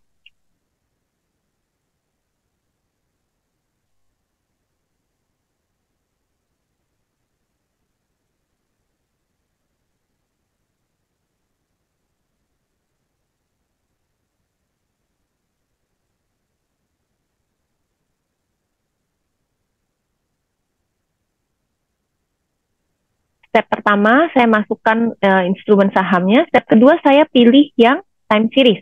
Kalau tadi yang real time ya sebelumnya, ini yang step kedua kita harus pilih time series yang ini. Lalu step ketiga, saya masukkan field-fieldnya. Di sini saya misalnya masukin timestamp untuk tanggal dan closing price-nya. Jadi di sini nanti saya akan mendapatkan tanggal dan juga closing price. Lalu step keempat, saya masukkan parameter seperti contohnya start date dan juga end date. Ini harus ya teman-teman karena kan kita memasukkan data, kita mau data historis ya. Start date misalnya contohnya 1 April ya sampai dengan end date misalnya dikosongin. Nah, kalau dikosongin artinya Kumus ini akan selalu mendownload data sampai dengan hari ini. Jadi kalau Excel-nya itu dibuka hari ini, maka data hari ini akan muncul. Kalau Excel-nya di-save, dibuka minggu depan, misalnya tanggal 20, maka data tanggal 2 sampai tanggal 20 akan muncul. Dari mana? Dari start date yang sudah kita pilih di sini. Oke, jadi step pertama, masukkan instrumen, bisa lebih dari satu.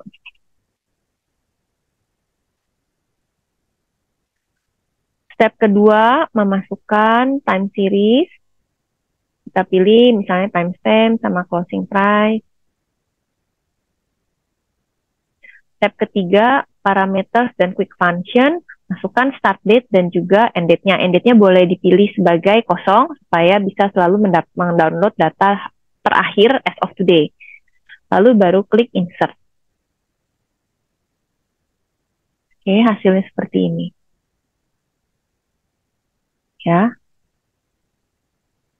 Jadi pada saat kita mau melakukan perubahan seperti tadi, saya tinggal klik di sel A1 yang merupakan lokasi dari rumus, kemudian saya klik build formula.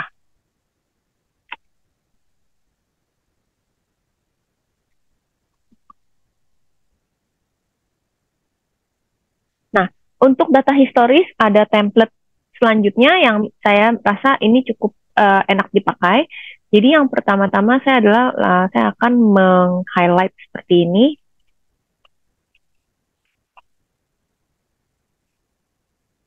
Kemudian ada 3 kotak di sini seperti ini. Ya, lalu dari sisi sini saya akan ambil yang pakai search. Nah, ini dia. Jadi saya taruh, saya klik A1, lalu saya klik search. Search ini gunanya untuk mendapatkan RIC atau kode dari saham itu. Karena pada saat melakukan formula builder, yang harus dimasukkan adalah kode RIC-nya sebenarnya. Harus sama persis dengan yang ada di icon seperti ini. Ya, sorry. Oke. Lalu saya masukkan start date-nya 1 April 2024, end date-nya today, misalnya seperti ini. Oke, nah kalau sudah, kemudian baru saya masuk ke dalam rumus. Saya klik C3, lokasi dari si rumus. Lalu saya masuk ke FX formula builder atau build formula. Di sini saya menggunakan cell reference. Saya tidak mengetik ya nama-nama sahamnya lagi, tapi saya pakai cell reference. Yang pertama yaitu cell reference di sini. Lalu saya pilih, saya klik sambil saya tahan ya di blok ya, sampai misalnya ke 100-an, lalu saya klik select. Saya pakai cell reference yang ini, lalu saya pilih dari A1 sampai, dan klik sampai tahan terus sampai misalnya A178.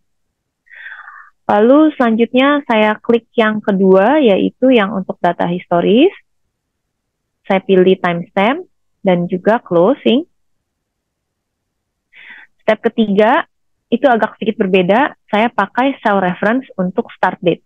Di start, pakai cell reference. Lalu saya klik tanggal start date-nya.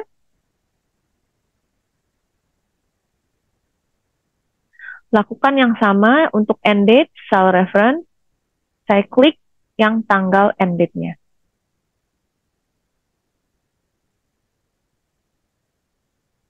Oke. Step pertama, instrumen dengan menggunakan cell reference. Saya klik dan tahan terus, blok terus.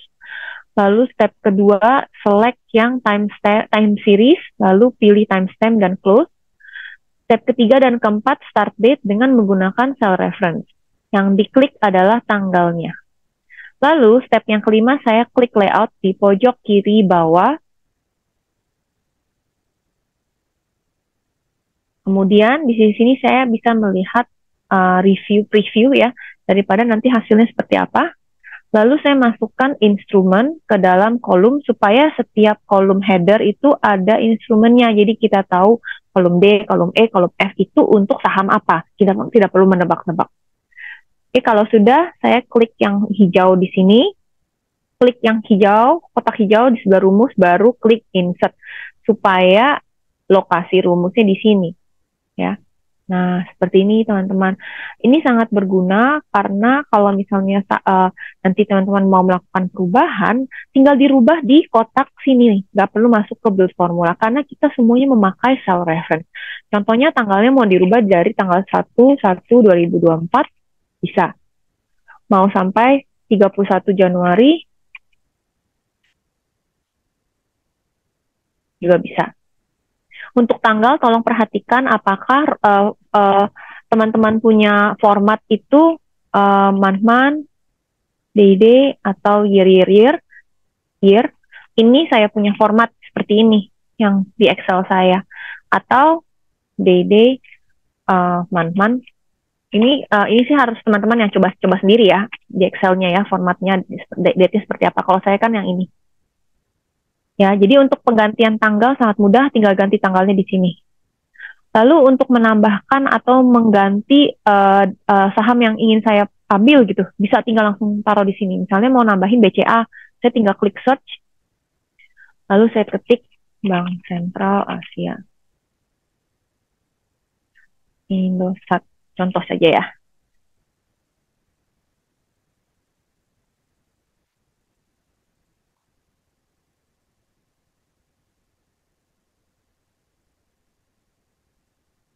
Nah, contohnya seperti itu. Dia langsung otomatis dia langsung mengambil datanya ini. Ya. Atau misalnya udah nggak mau si mandiri, nggak apa-apa ya, udah kita tinggal klik copy ke atas. Nah, tinggal diganti-ganti, nanti dia otomatis akan ambil datanya sendiri. Seperti itu. Ini kenapa saya bilang ini biasanya dipakai untuk recurring. Jadi kalau misalnya ke depannya memang ternyata uh, skripsinya atau presentasinya ingin melakukan perubahan, ada mau ditambahin di sini saham-sahamnya, maka bisa bisa memakai template yang seperti ini supaya lebih mudah. Jadi nggak perlu diketik satu-satu, tapi bisa pakai function yang disebut dengan search di sini. Nanti untuk Excel-nya beserta dengan dua user guide untuk Icon dan juga user guide untuk Excel Icon akan saya kirimkan ke Pak Swanda supaya nanti bisa dibagikan ke teman-teman yang ikut dalam training hari ini. Bu, saya mau tanya, Bu.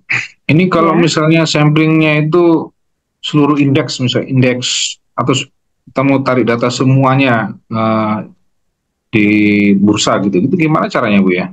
Itu terlalu besar.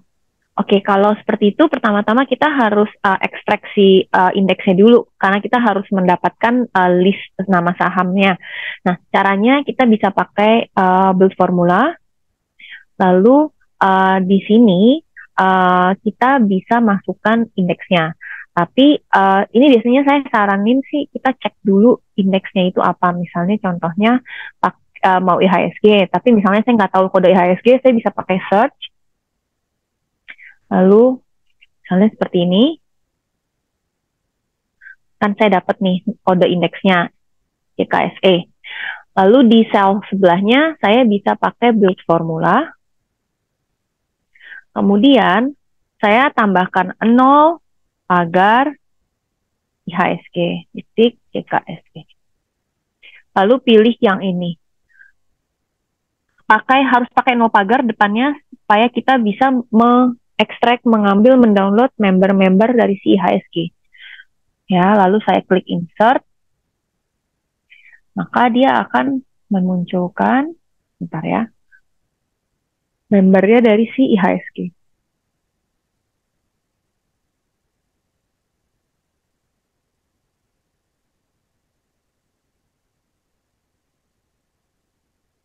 Nah, seperti ini contohnya. Dimulai biasanya dari sini ke bawah. Yang ini bukan, yang ini indeks. Jadi kalau yang ada titiknya di depan indeks. Nah, dari sini nanti baru kita bisa kopas. Saya tinggal pakai shift control gitu ya. Kopas, masukkan ke sini. Ini biasanya agak lama karena tadi kan kita bisa lihat berapa, sekitar 800 ya, atau 300 ya. Kemudian kita misalnya mau narik ROA, ROE, ESG, skor, itu bisa ya? Iya. Bisa Pak, bisa pakai yang di sini. Jadi kalau untuk yang ROE, ya, bisa pakai yang build formula. Kan di sini udah ada instrumennya.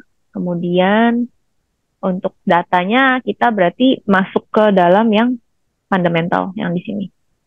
Misalnya kita mau taruh 5 tahun yang lalu gitu, ini kan per day kan terlalu banyak. Misalnya masing-masing kode ini kita minta 5 tahun misalnya. Oke, kalau gitu saya buat untuk susunan ke ini gimana ya supaya kita bisa gampang gitu. Susunan year 1, year 2, year 3, year 4, year 5. Oke, berarti step pertama kan kita ambil dulu saham-sahamnya. Ya. Saya kopas, masukkan ke sini. Kemudian untuk build formulanya, kita bisa pakai cell reference. Biasanya saya lebihin beberapa, karena kadang IHSG suka nambah. Lalu masuk ke dalam real time, terus misalnya ROE, saya ketik, return on asset,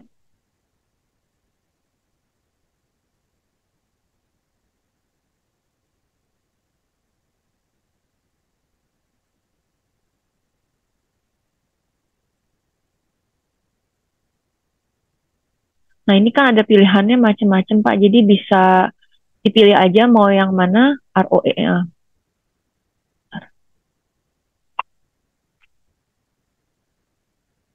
Mau yang pre-tax ROE atau yang return on assets ini, di sini ada penjelasannya.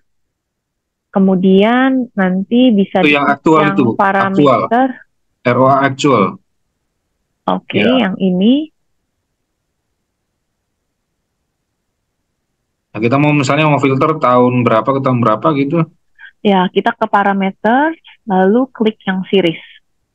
Lalu setelah klik series, nanti pilih misalnya mau 2 tahun terakhir, 3 tahun terakhir, 4 tahun terakhir, atau 5 tahun terakhir. Jadi bisa dipilih sini. Misalnya saya mau 3 tahun terakhir, lalu di sini bisa dipilih fiscal year-nya, financial period-nya, bisa dipilih, kemudian saya klik add. Saya klik add di sini. Oke. Lalu saya klik insert.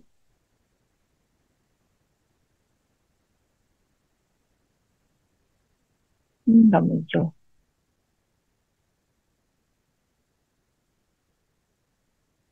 3,64.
Biasanya kalau di series dipilih di sini dia akan muncul. Ini kenapa nggak muncul ya?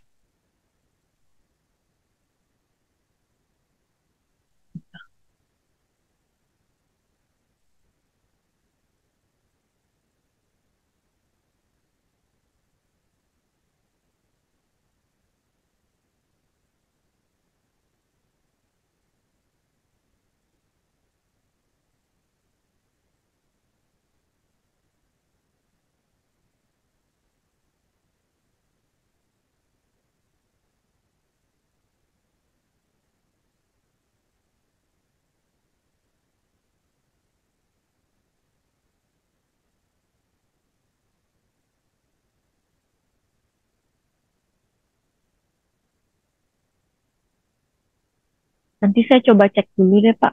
Kenapa ini biasanya harusnya kalau di sini ada series, misalnya di tick, lalu dipilih mau berapa tahun,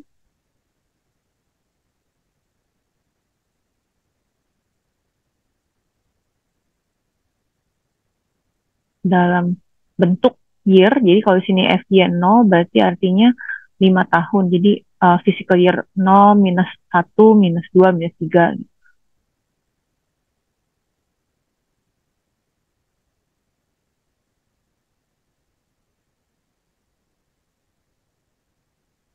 Ya, nggak muncul. Boleh tolong tinggalkan email Bapak di dalam chatnya, supaya saya cek.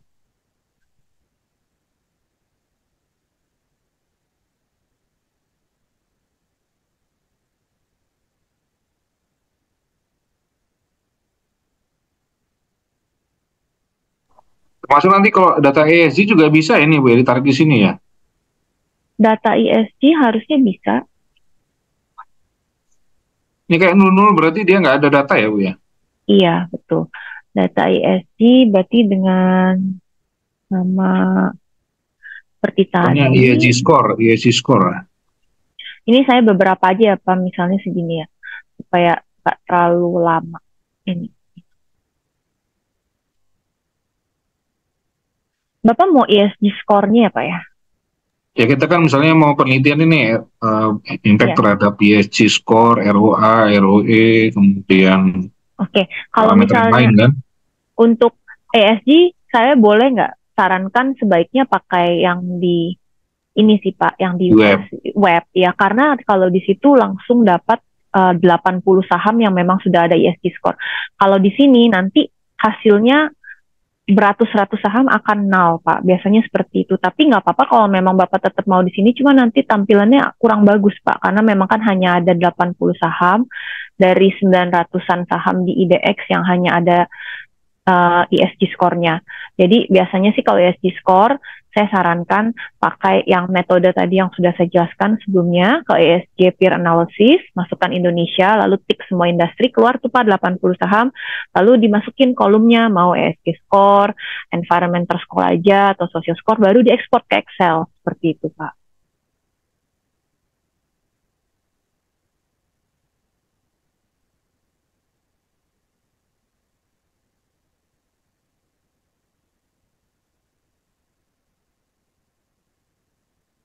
Oke, saya untuk trainingnya sudah sampai di sini. Saya akan coba balas untuk atau menjawab pertanyaan yang ada di dalam chatbox ya. Untuk laporan keuangan yang bisa ditarik semuanya income statement, cash flow, dan balance sheet semuanya bisa ditarik. Bukan sekaligus tapi harus satu-satu. Jadi maksudnya kita masuk ke income statement, lalu klik Excel untuk narik ke Excel, masuk ke cash flow, klik Excel, lambang Excel di pojok kanan, masuk ke Excel, lalu klik balance sheet, lalu kemudian masuk ke dalam klik Excel-nya, lalu nanti dia datanya akan keluar. Jadi harus ada 3 step karena halaman dari income statement, cash flow statement, sama balance sheet itu berbeda. Seperti itu. Untuk pertanyaan Ibu Maria, melihat ada Thomson Reuters melihat aset 4 terkait CSR database. Tadi lihatnya di mana ya Bu, maaf?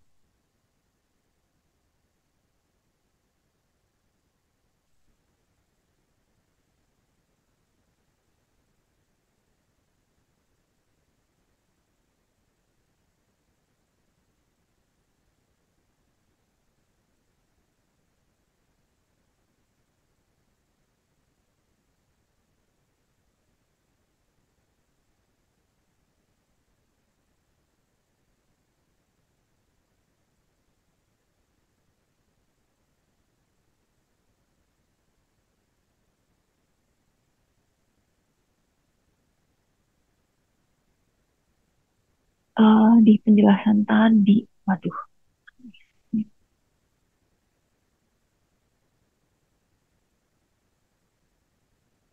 aset for ya. Saya coba cari ya Bu nanti aset for, karena saya baru pertama kali dengar. Ibu Maria boleh tolong tinggalkan emailnya supaya nanti saya bisa follow up.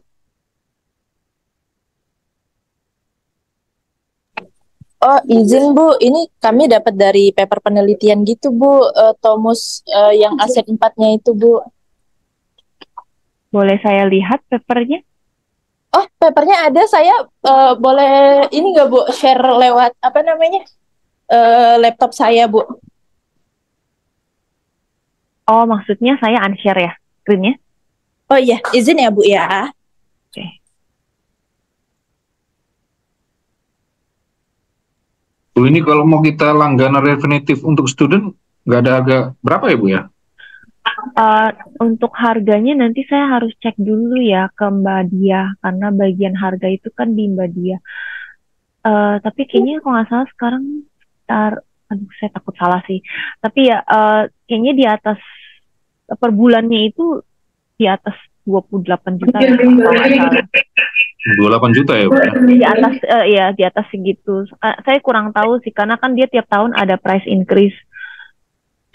Kayaknya sekitar situ, atau mungkin sekarang mungkin udah 29 atau udah 39. Izin Bu, saya mau share screen ya Bu. Ya.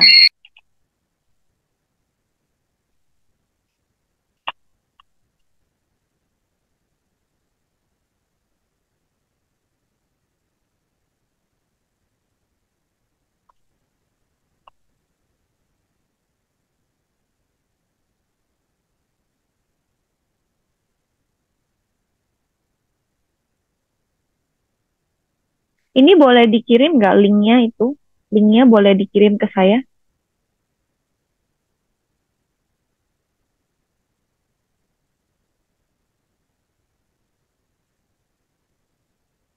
Atau filenya dikirim ke chat mungkin, Bu?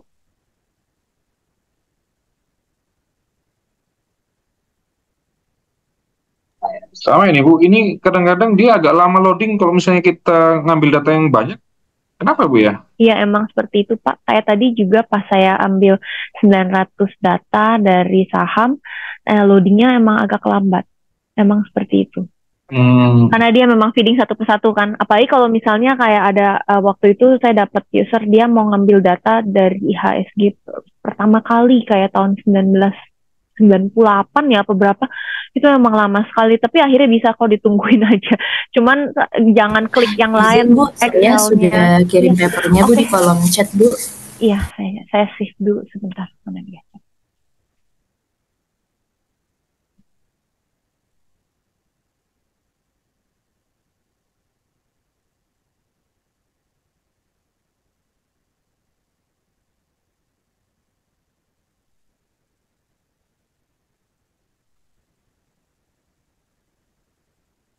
Ibu, boleh saya minta emailnya? Maaf ya, Bu ya. Atau kalau misalnya Ibu nggak mau emailnya ketahuan ke semua orang, bisa dikirim ke saya aja. Di itu saya gitu.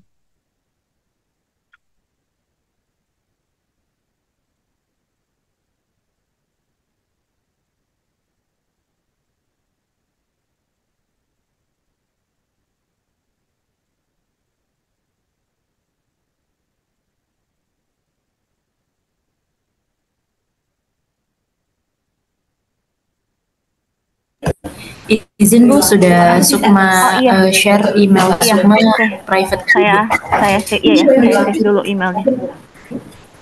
Iya. Terima kasih Ibu. Saya harus cek Ibu Sukma, maaf saya harus cek sama konten tim dulu karena saya jujur ini baru pertama kali saya dengar tentang aset 4 CSR database. Saya harus cek dulu dengan tim konten aset 4 ini maksudnya apa. Nanti kalau sudah ada informasinya maka saya akan kirim melalui email ke Ibu. Oh ya, mungkin baik, sekalian Ibu, ya kasih. saya kirim di sini ya Excel-nya yang tadi ya. Sebentar. Oke, Bu. Jadi maksudnya saya mengirim Excel ini adalah kalau seandainya teman-teman mungkin mau pakai filenya bisa gitu ya. Tapi kalau enggak juga nggak apa-apa. Saya nggak maksa. Tapi untuk memudahkan aja. Jadi nggak perlu ulang dari nol lagi. Takutnya nanti tiba-tiba pas mau pakai lupa stepnya gitu. Jadi saya kirim sekarang aja. Bisa langsung dilanjutkan dari sini. Nah, sorry, maaf. Lalu saya juga mau mengirimkan 2 file user guide ya.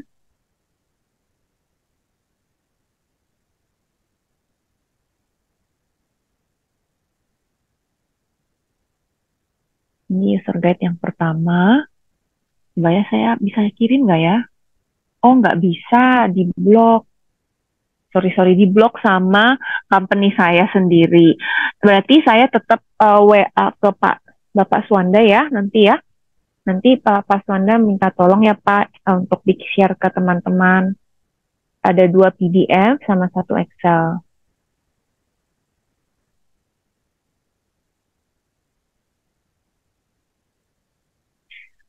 Sekian untuk training hari ini.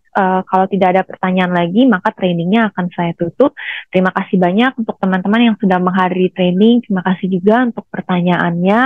Saya senang sekali ada pertanyaan, artinya memang berarti teman-teman mendengarkan training saya dengan seksama. Terima kasih banyak. Semoga kita semua sehat selalu dimanapun kita berada. Selamat sore. Sampai bertemu lagi di training selanjutnya. Terima kasih banyak Pak Swanda sudah dibantu untuk alokasikan training hari ini ya Pak.